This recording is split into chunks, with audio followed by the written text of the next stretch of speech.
My name is Flora Mitchell. I'm 31. For my parents' 40th anniversary, I flew 3,000 miles with a gift wrapped in gold paper. Before I could even sit down, Mom looked at me and said, "We didn't invite you.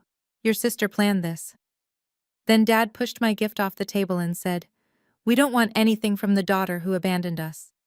I picked it up, and I left. When they found out what was inside, what it cost me, what it meant, and who actually paid for the roof over their heads, they drove 14 hours straight to my front door. Before I take you back to the beginning, if you end up liking this story, please take a moment to like and subscribe, but only if it genuinely stays with you. And tell me in the comments, where are you watching from, and what time is it there? Now, let me take you back 5 years, to the day I found out my parents were about to lose their house. I grew up in Hardin, Ohio. Population 4,000, give or take a few who wandered off and never came back. My father, Gerald Mitchell, fixed pipes for a living. My mother, Judith, worked part-time at the grocery store on Route 31. And my older sister, Vivian, 4 years ahead of me in everything, was the sun the whole house orbited around. I don't say that with bitterness. I say it because it's true. Vivian was loud where I was quiet. She told stories at dinner while I cleared the plates. As she brought home report cards with a speech attached, I brought home the same grades and left them on the counter. Dad would hold up Vivian's and say, "That's my girl." Mine stayed on the counter until Mom filed them away. There was this thing Dad used to say at family barbecues. He'd point his beer at Vivian, then at me, and go, "Vivian got the brains, Flora's Flora." Everyone laughed. I laughed too. I was 8 the first time I heard it. I was 18 the last time. And the joke never changed. Neither did the audience. I went to nursing school, graduated, got a job offer in Denver, Colorado, and packed everything I owned into 2 suitcases and a cardboard box. The morning I left, Dad was fixing a pipe under the kitchen sink. I stood in the doorway and said, "Bye, Dad." He didn't come out from under the sink, just said, "Good, one less mouth." That was June 15th, my birthday. I didn't leave because I stopped loving them. And I left because staying meant disappearing. And I was already halfway gone. For the first year in Denver, I called home every Sunday, 7 p.m., without fail. Mom picked up sometimes. Dad never did. By the second year, the calls went to voicemail more than they didn't. I texted Vivian about it. "They're busy," she wrote back. "Don't take it personally." Then a week later, "You know how Dad is. He thinks you abandoned us." I sent birthday gifts, Christmas packages, and a hand-knit scarf I spent 3 weekends making for Mom. I never heard a word about any of them. When I asked Vivian, she sighed and said, "I think they threw it away without opening it, Flora. I'm sorry." That sentence sat in my chest like a stone. Then one Thanksgiving, Aunt Martha, Mom's younger sister, called me. We were talking about nothing in particular when she said, "By the way, your mom just loves that scarf you sent, wears it every Sunday to church." I went quiet. "Flora, you there?" "Martha?" "Vivian told me they threw it away." Long pause. Then Martha said very carefully, "That's not what happened." I didn't push her, not that day. But something shifted inside me. A crack in the story I'd been told, just wide enough to see light through. I started paying closer attention to the things Vivian said versus the things that were actually true, and the gap between them kept getting wider. I didn't have proof of anything yet, just a feeling. It's the kind you get when someone's been rearranging the furniture in your life and telling you it was always that way. "Flora, they just don't think about you that much," Vivian had said once. "I'm sorry." She said, "I'm sorry" a lot. It never sounded like she meant it. The call came on a Tuesday, March, 5 years ago. I was 26, pulling a double shift in the ICU, when my phone buzzed with Aunt Martha's name. Her voice was tight. "Honey, I need to tell you something. Your parents are 3 months behind on the mortgage. The bank sent a final notice." I leaned against the hallway wall. "How bad is it?" "Bad enough that they could lose the house by summer." "Does Vivian know?" "Vivian told them she'd handle it." Pause. "But I haven't seen any payments go through, and your father won't talk about it. You know how he is." That night, I sat in my apartment and stared at the wall for an hour. Then I called the bank, First National in Hardin. I asked to speak to whoever managed residential mortgages. They transferred me to a man named Dave Keller, branch manager. Calm voice, patient. I explained who I was, asked about the account status. He confirmed. 3 months overdue, foreclosure process starting. Then he said something that stopped me cold. Actually, someone else called last week claiming to be a family member, said they'd take care of it. He paused. But they never followed up with any payment. I knew exactly who that was. Vivian had called, made the promise, and never sent a dime. That was the first time I realized my sister wasn't just careless. She was calculating. I told Dave I wanted to set up automatic payments from my account, monthly, anonymous. Don't tell anyone the payments are coming from me, I said. Not my parents, not my sister, no one. He agreed, and I called Martha and said 5 words. Don't tell anyone, especially Vivian. $2,300 a month. That's what invisible love looks like. I was making decent money as a charge nurse at a hospital in Denver. Decent, not rich. After rent, groceries, student loans, and the new mortgage payment, I had about $200 left each month for everything else. So I made choices. No vacations, no dinners out. I bought clothes from Goodwill and furniture from estate sales. When my car needed new tires, I picked the cheapest ones and drove slow in the rain. Tommy Reed, my boyfriend, a carpenter with steady hands and a quiet way of seeing things, figured out what I was doing within 3 months. I didn't tell him. He just noticed I stopped buying coffee on the way to work, and then he noticed the spreadsheet on my laptop, and then he sat down on the bed and said, "It's the house, isn't it?" I nodded. He didn't say I was crazy. He didn't say I should stop. He said, "Okay, I'll fix the porch railing myself so we don't have to hire anyone." That was Tommy. No speeches, just lumber and a level. For 5 years, I worked extra shifts. I picked up holidays, weekends, overnights. I didn't complain. Every month, $2,300 left my account and landed in my parents' mortgage. And every month, the balance got a little smaller. My parents never called. Not once. Not on my birthday, not on Christmas, not when I got promoted to charge nurse. But the mortgage stayed current. And the foreclosure notices stopped, and the house on Maple Drive stayed standing. I never asked for a thank you, but I didn't know someone else was already getting thanked for what I was doing. Aunt Martha was my only window into what happened back in Hardin. She'd call me every few weeks, careful not to say too much, careful not to say too little. But one evening, about 2 years in, her voice sounded different, harder. "I need to tell you something," she said, "and you're not going to like it." Vivian had told my parents she was the one paying the mortgage. Not helping, not contributing, paying, the whole thing. According to Martha, Dad stood up at Thanksgiving dinner, the table full of cousins, uncles, neighbors, and raised his glass.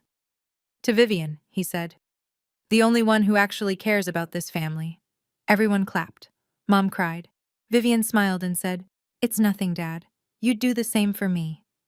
It wasn't nothing. It was $2,300 a month that came from my checking account in Denver, every penny of it mine, and my sister was sitting in my parents' dining room, soaking up the credit like sunlight, but it got worse. Martha told me that Vivian used this new status, this borrowed hero badge, to convince Dad to put her name on their bank accounts, to let her manage the family finances. She even got added to the insurance paperwork, all with Dad's grateful blessing. She's positioning herself," Martha said flatly, "and your parents are handing her the keys." I felt sick, but I didn't call them. I didn't expose her. I told myself, as long as the house is safe, it doesn't matter who gets the credit. Then Martha said the thing that cracked me open. "Your father told your cousin Bobby last week, exact words, 'I raised one good daughter and one stranger.'" I hung up, and I didn't call anyone for 3 days. Then the holidays stopped, including me around year 3. Thanksgiving. "Mom's not feeling well," Vivian texted. "Better if you don't come this year." Christmas. "Dad doesn't want any drama. Maybe just call."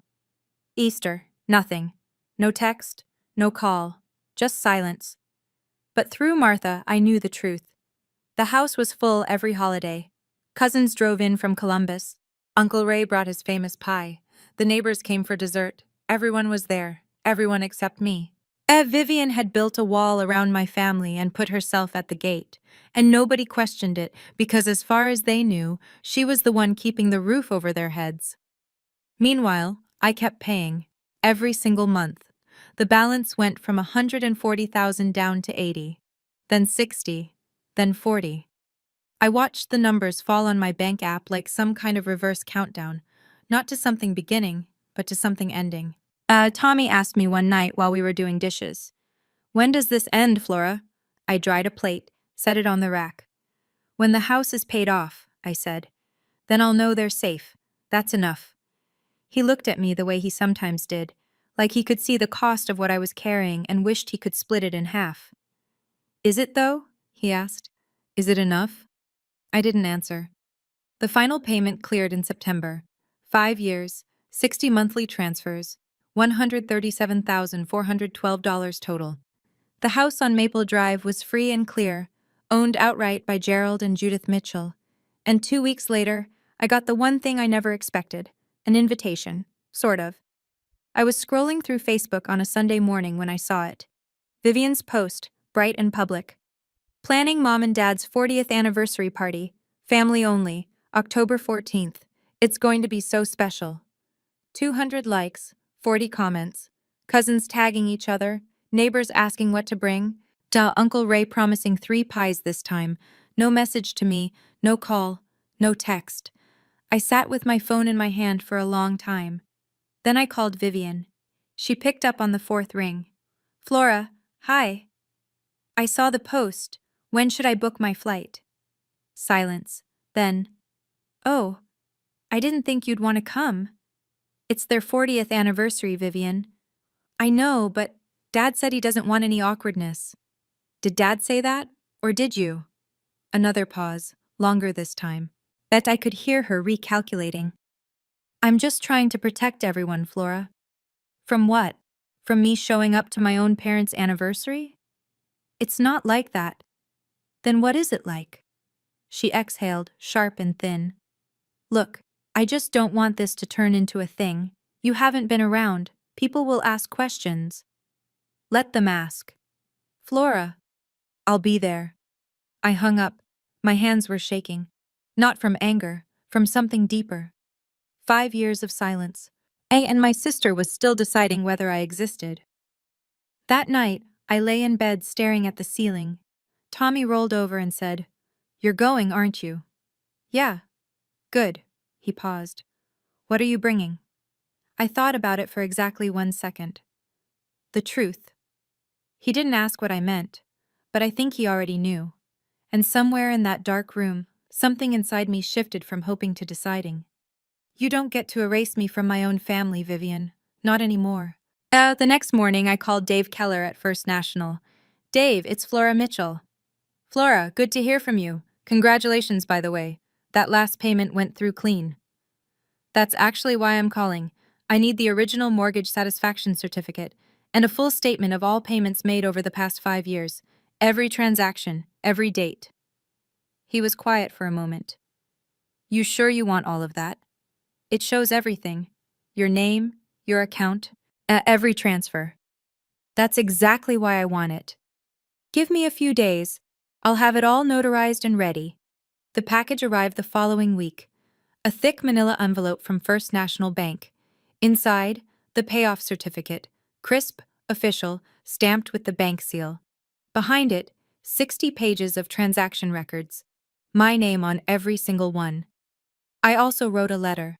1 page handwritten on plain white paper. I won't tell you what it said, not yet. But I'll say this.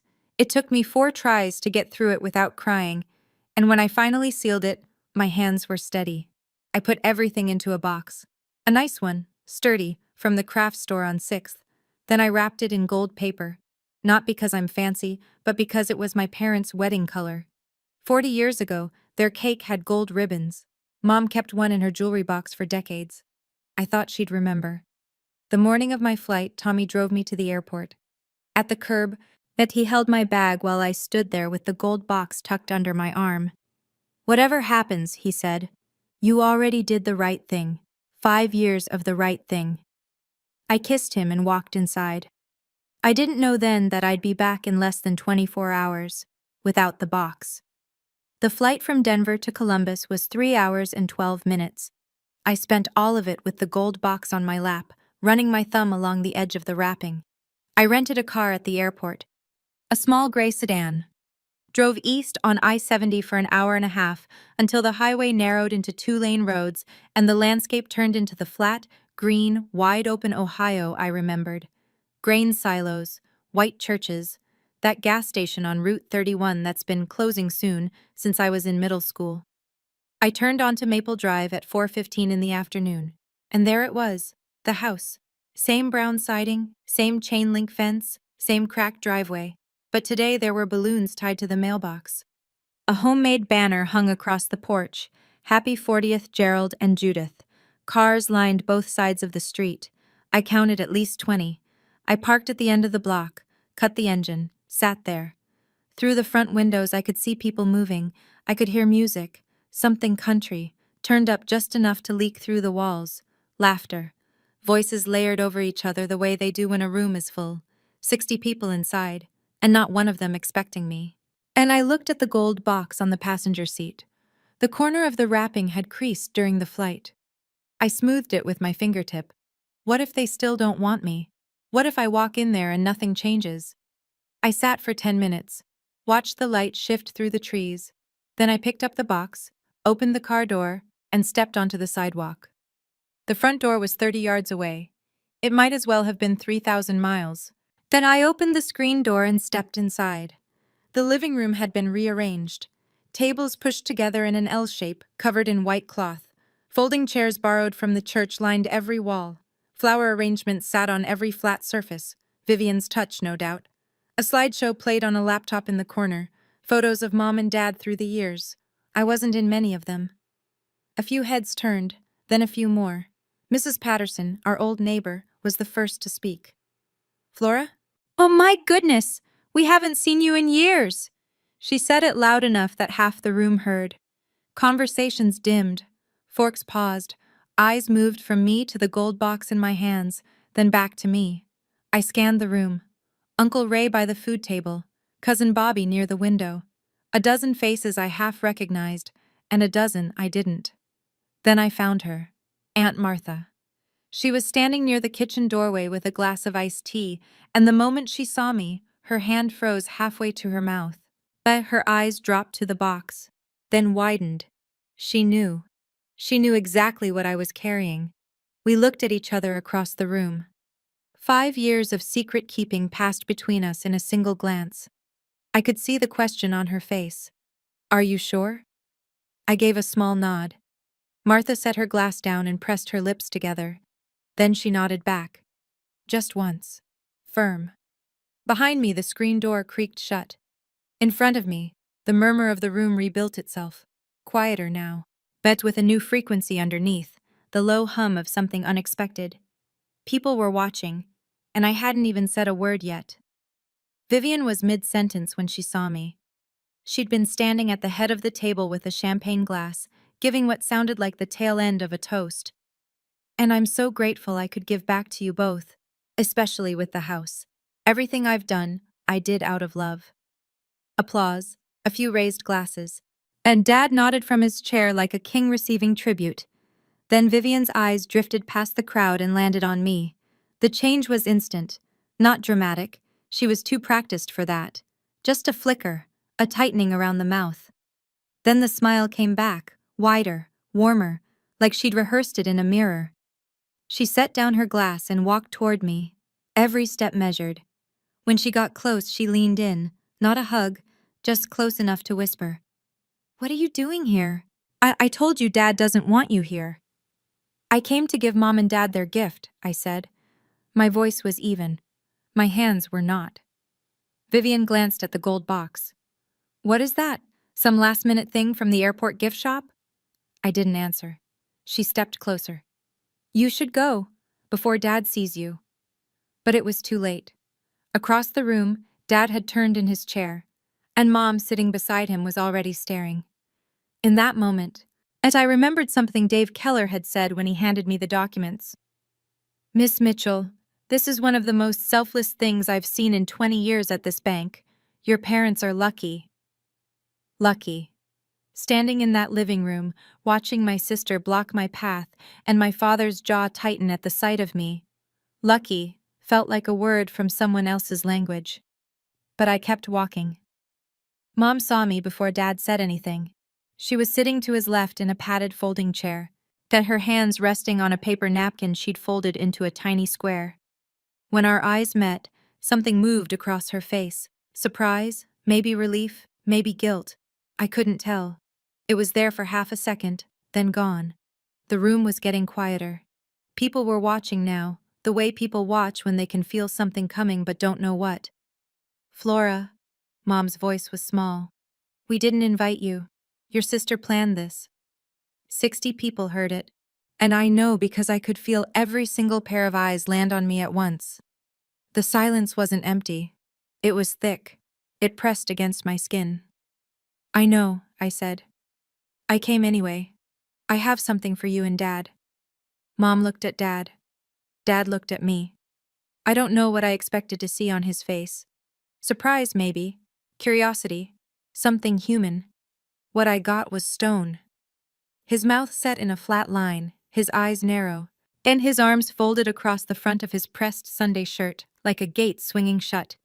He didn't say anything yet, but his body said everything. Behind me, I could feel Vivian moving closer. Beside me, the quiet hum of 60 people deciding whether to look away or lean in. Aunt Martha hadn't moved from her spot near the kitchen, but I could feel her watching me like a lighthouse watches a boat in bad water. I took another step forward, toward the table, toward my parents. But the gold box felt heavier than it had in the car. I didn't come to cause trouble, I said. I came because it's your 40th anniversary, and I'm your daughter. Dad's eyes dropped to the box, and his jaw tightened. I set the box on the table, right between the flower arrangement and the anniversary cake with its gold frosting letters. The wrapping caught the overhead light and flashed, just for a second, like something precious. Dad stared at it. His jaw worked side to side, the way it always did when he was building toward something.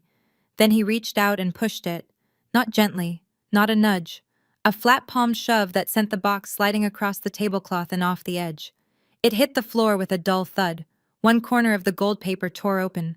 The room gasped, not loudly, more like 60 people inhaling at the same time. We don't want any cheap thing from you. Dad's voice was loud enough for the back row, for the cousins by the window, kick for the neighbors near the door. He wanted everyone to hear. You show up when you feel like it, disappear for years, and you think a box fixes everything? I didn't move. He pointed at Vivian. Your sister's been here. Vivian paid for this house. She planned this party. She showed up. Where were you? Vivian stood behind him, arms crossed, chin lifted. She didn't speak. She didn't have to. Her face said it all, that careful, well-practiced look of someone who'd already won and was just watching the other side realize it.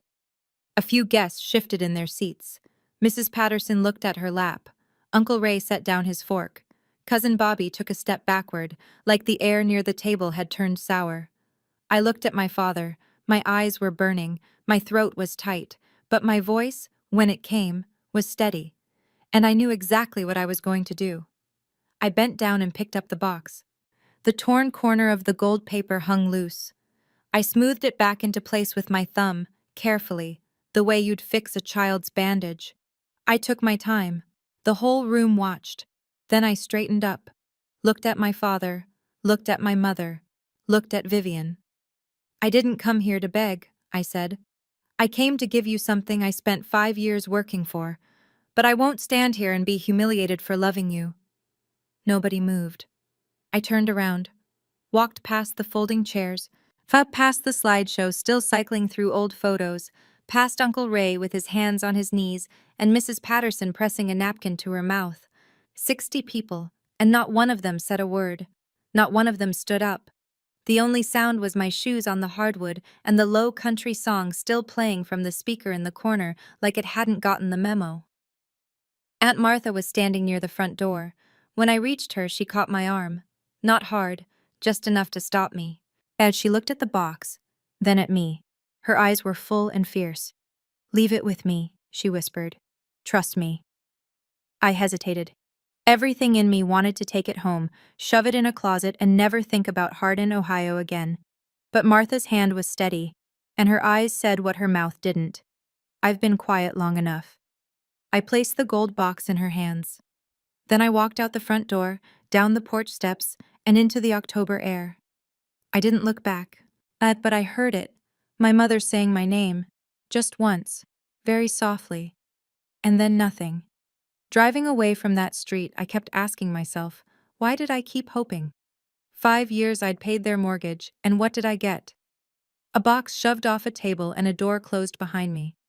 Have you ever given everything to someone who didn't even notice? Who looked right past your sacrifice and thanked someone else for it? What would you have done?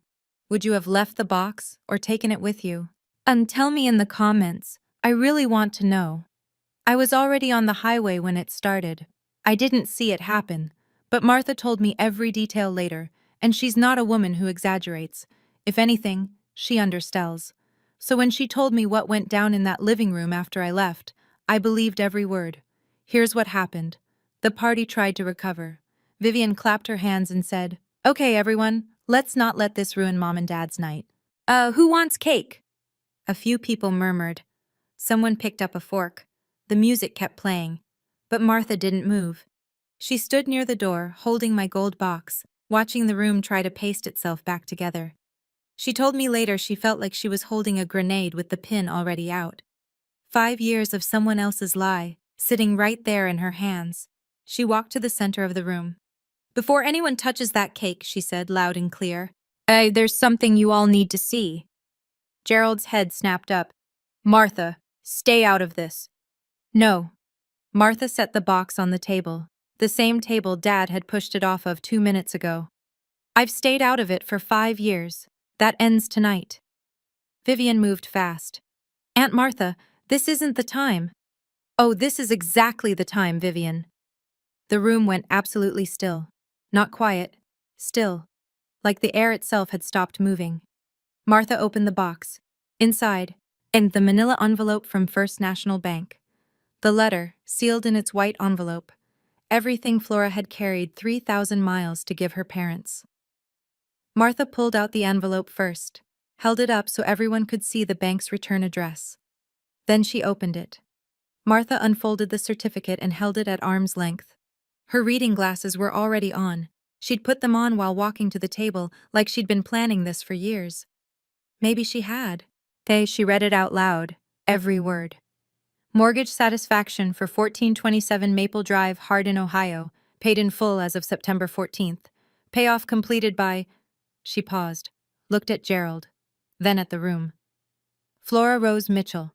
Total paid, $137,412. Silence.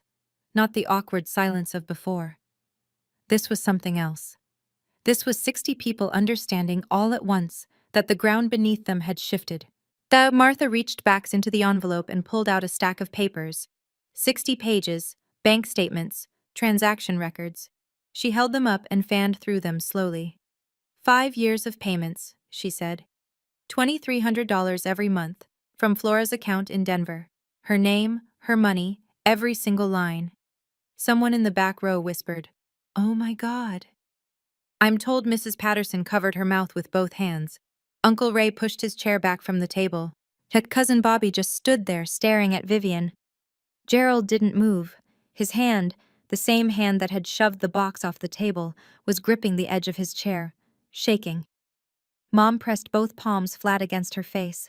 Her shoulders started to move before any sound came out. Then the sound came, and it was the kind of crying that doesn't care who hears it. Martha lowered the papers. She looked directly at Gerald. "This is what was inside that cheap thing you just threw on the floor. The 5 years, $137,000, from the daughter you said didn't care." Nobody breathed. Gerald turned to Vivian. His face was something I wish I could have seen. Martha described it as a man watching his own house catch fire, every line, every crease, rearranging itself around a new understanding. You told me you were paying the mortgage.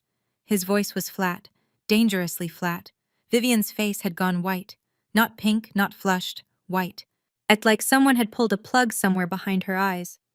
I helped, she said. I contributed. Martha didn't flinch. Really? Because Dave Keller at First National confirmed that every payment, every single one, came from one account. Flora's.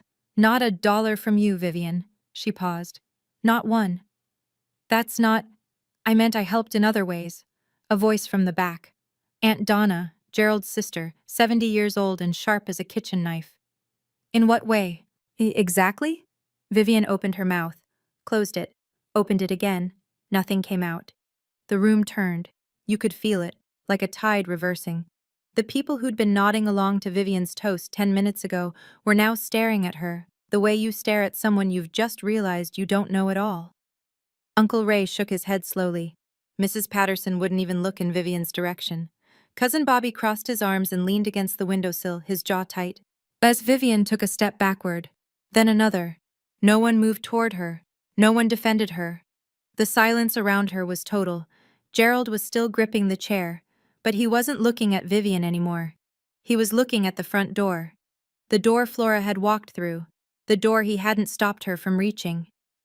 The bank statement doesn't twist, Vivian. That was Martha. Quiet now, almost gentle. Almost. Martha reached into the box one more time. There's one more thing, she said.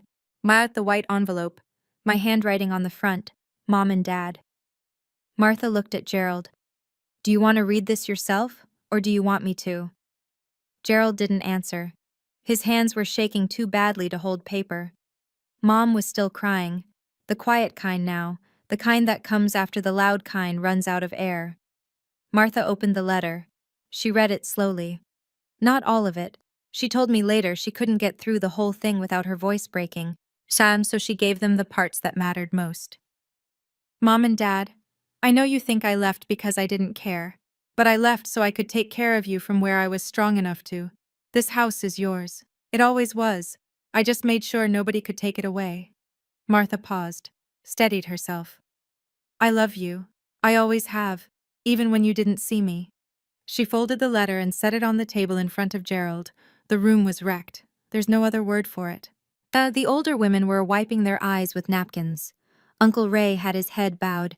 Two of the neighbors quietly headed for the door, not out of disrespect, but because they knew this wasn't their moment anymore. Mom reached across the table and pressed her fingers against the letter like she was touching Flora's face. Gerald sat there with his elbows on his knees and his head in his hands. 64 years old, and the man looked like he'd aged a decade in 5 minutes. Vivian was gone. At some time during the letter, she'd taken her purse and slipped out the back door without a word. Nobody noticed. Gerald pulled out his phone before Martha even finished putting the letter down. He dialed my number. I was merging onto I-70 West, the gold evening light cutting through the windshield, and I saw his name flash on the screen. I stared at it until it went to voicemail. He called again. Voicemail. Mom took the phone from him, dialed me herself. I watched her name appear. Judith Mitchell. I hadn't seen that on my screen in 3 years. Voicemail. Back in the living room, Martha told me this part. Gerald set the phone on the table and just stared at it, like he was waiting for it to ring itself, like technology might fix what he'd broken with his own hands. Martha said, She's probably on her way to the airport. She flew 3,000 miles for you, Gerald, and you didn't even let her sit down. He didn't respond. The guests began to leave. One by one, and then in groups, they gathered their coats and plates and murmured things like, beautiful party, that no one believed. The cake sat untouched. The banner still hung across the porch. Happy 40th. Old Mr. Holloway, the neighbor who'd lived across the street since before I was born, stopped at the door on his way out. He put his hand on Gerald's shoulder. You know, Gerald, he said, I always thought Flora was the quiet one. Turns out quiet doesn't mean gone. Gerald didn't look up. After everyone left, it was just Gerald and Judith at the table. Paper plates, cold food, a banner swaying in the draft from the screen door, and a letter from a daughter they hadn't spoken to in years, sitting open on the table between them. Martha told me they sat at that table for 3 hours. Judith didn't move the letter. She kept her hand on it like an anchor. Gerald read the bank statements, all 60 pages, one by one, running his finger down the columns of numbers. Every month. Every amount. My name, repeated 60 times like a heartbeat he'd been too deaf to hear. Around 11 o'clock, Martha went home. She'd offered to stay, but Gerald waved her off without looking up. Go, Martha. We need to sit with this. At midnight, Gerald finally spoke. I pushed it off the table, Judy. Judith looked at him. I pushed my own daughter's heart off the table. His voice cracked on the word heart. Martha told me later that she'd called Judith the next morning. And Judith said it was the first time in 40 years of marriage she'd heard Gerald Mitchell cry. Not tear up, cry. Judith put her hand over his. Then we drive, she said. It's 14 hours. Then we leave now. Gerald looked at her. Something passed between them. Not words, not even a decision. More like a surrender. The kind that happens when you finally stop fighting the thing you already know is true. At 3 a.m, Gerald backed his pickup out of the driveway. And Judith climbed in with a thermos of coffee and the gold box, rewrapped by Martha before she left. They pulled onto Route 31 heading west. Didn't call ahead, didn't text, just drove. The odometer turned over mile after mile in the dark. Ohio, Indiana, Illinois, Nebraska, Wyoming, Utah, Colorado. 14 hours. At that exact moment, I was 30,000 feet in the air, flying home, staring at the empty seat next to me where a gold-wrapped box used to be. Tommy was waiting at Denver International when I walked out of the terminal. He didn't ask how it went. He could see it on my face. He just picked up my bag, put his arm around my shoulders, and walked me to the truck. We drove home in silence. Not the uncomfortable kind. The kind where someone loves you enough to know that words would only make it heavier. When we got inside, I sat down on the couch. I didn't take off my jacket, didn't turn on the lights. It just sat there in the dark living room while Tommy locked the front door and put the kettle on. Then it hit me. Not slowly, not like a wave building, like a wall falling. I pressed my face into the throw pillow and cried in a way I hadn't cried since I was a child. Loud, graceless, shaking. Tommy sat beside me. He put his hand on my back and he didn't say a word. Not, it's okay, not, they don't deserve you, not any of the things people say when they don't know what else to offer. He just stayed. After a long time, I sat up, wiped my face with my sleeve, turned off my phone. I didn't want to hear from anyone in Ohio. Not tonight, not yet. The next morning, I did what I always do. Got up at 5, made coffee, sat on the front porch in my bathrobe with the mug warm in my hands, watching the Denver sky lighten from black to gray to blue. Was I wrong to go? Was I wrong to hope? I kept turning it over, like a stone in my pocket I couldn't stop touching. And at exactly 6:07 a.m., I heard a car pull up. I didn't recognize the truck at first. A dusty white pickup, road grime on the fenders, Ohio plates. It parked crooked against the curb, like whoever was driving had stopped in a hurry. The engine ticked in the morning quiet. Then the driver's door opened, and my father stepped out. Gerald Mitchell, 64 years old, rumpled flannel shirt, same one from the party, eyes red-rimmed. Hair pushed to one side from 14 hours of leaning against a headrest. He looked like he'd aged 5 years overnight. Mom came around from the passenger side. She was holding the gold box, rewrapped, the torn corner patched with fresh tape. She clutched it against her chest like it might fly away. They stood at the end of my walkway, 20 feet of concrete between us. Dad didn't move. He just stood there, his hands at his sides, his mouth working like he was chewing on something that wouldn't go down. 14 hours of driving, and he still didn't know what to say first. I stayed on the porch, coffee in hand, bathrobe, bare feet on cold wood. We looked at each other. The neighborhood was waking up. A dog barked somewhere. A sprinkler hissed on 2 doors down. The whole ordinary world kept moving around us while we stood still. Then my father spoke. His voice was hoarse, stripped down to nothing. I'm sorry, Flora. 3 words, 7 letters, and they were the 3 words I'd waited my entire life to hear from that man. He swallowed, tried again. I pushed away the only person who was actually holding us up. I didn't run to him. I didn't collapse. I stood on my porch with my coffee getting cold, and I let those words land where they needed to land. Mom broke first. She came up the walkway with the box still pressed against her, tears already falling, and stopped at the bottom of the porch steps. She didn't try to come up. She waited. I knew. Her voice was barely there. Deep down, I knew Vivian wasn't telling the truth. I saw things that didn't add up, and I told myself it wasn't my place to question. But I was scared. Scared of your father, scared of losing Vivian, scared of everything. She looked up at me. I let him push your gift off the table, Flora, in front of everyone, and I just sat there. I know. Mom. I'll never forgive myself for that. I looked at her for a long time, at the box in her arms, at the tape on the corner, at the dark circles under her eyes. Then I stepped aside and held the door open. Come in, I said. Both of you. It wasn't warm. I want to be honest about that. I didn't fall into anyone's arms. I made tea. I set out mugs. I moved through my own kitchen with the steady efficiency of a woman who's spent 5 years taking care of people without being thanked for it. And then I let that rhythm carry me because it was the only thing keeping my hands from shaking.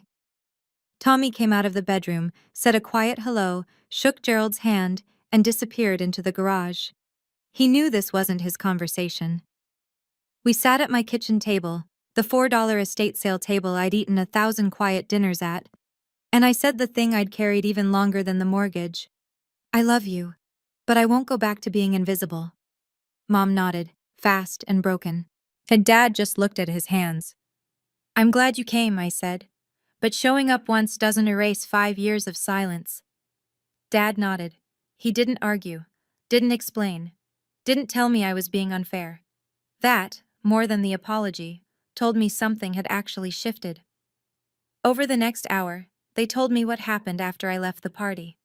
The news traveled the way news always does in a small town, fast and without mercy. By Sunday morning, and half of Hardin knew that Vivian Mitchell had lied about paying her parents' mortgage. By Monday, the other half knew. The church prayer group, the grocery store, the diner on Main where Dad had coffee every morning. People didn't confront Vivian directly. They didn't have to. They just stopped calling, stopped waving, stopped saving her a seat. In a town of 4,000, silence is its own verdict. Gerald told me he'd removed Vivian's name from every joint account. Went to the bank that Tuesday, sat across from Dave Keller, who handled it without a single "I told you so," and signed the papers himself. She had access to things she shouldn't have, Dad said quietly. That's on me. They also hired a local attorney to audit everything Vivian had touched. It was precautionary, Dad said, but the look on his face told me he was afraid of what they'd find. Vivian, for her part, sent a group text to the whole family 3 days after the party. A long, winding message about how Martha had manipulated the situation and turned everyone against her. She called herself the real victim. Nobody replied. Martha sent me a screenshot and a single line. The whole town's talking, not about the money, about the kind of person you are. I read it twice. Then I put my phone down and went back to work. Before they left, I sat them down one more time. The tea was cold by then. The morning sun had moved across the kitchen floor and reached the far wall. We'd been talking for 3 hours, and most of it had been them talking. I'd listened. Now it was my turn. If we're going to rebuild this, I said, I need a few things. Dad straightened in his chair. Mom folded her hands. I need you to call me, not just when something goes wrong, regularly. I need to hear from you because you want to, not because you feel guilty. Dad nodded. I need you to stop letting one person decide who's in this family and who's not. That goes for Vivian, and it goes for anyone else. Another nod. And I need you to never, ever let anyone speak for me again. If you want to know how I feel, ask me. Not my sister, not a neighbor, me. The kitchen was quiet. The refrigerator hummed. Somewhere outside, Tommy's saw started up in the garage, a faint buzz through the wall. Dad cleared his throat. Can I? He stopped, started again. Can I hug you? I looked at him for a long time. This man who'd called me one less mouth, who'd pushed my gift off a table in front of 60 people, who'd driven 14 hours through the night with red eyes and a cracked voice to stand in my driveway and say 3 words. I stood up, walked around the table, and let him hold me. It wasn't forgiveness yet. I want to be clear about that. It was a door I chose to leave open, and there's a difference. I don't need you to make up for the past, I said into his shoulder. I need you to show up for the future. He held on tighter. That was 3 months ago. Dad calls every Sunday now. 7 p.m., without fail. Sometimes we talk for an hour. Sometimes it's 10 minutes about the weather and what Tommy's building in the garage. But he calls, every week. He hasn't missed one. Mom sends handwritten cards.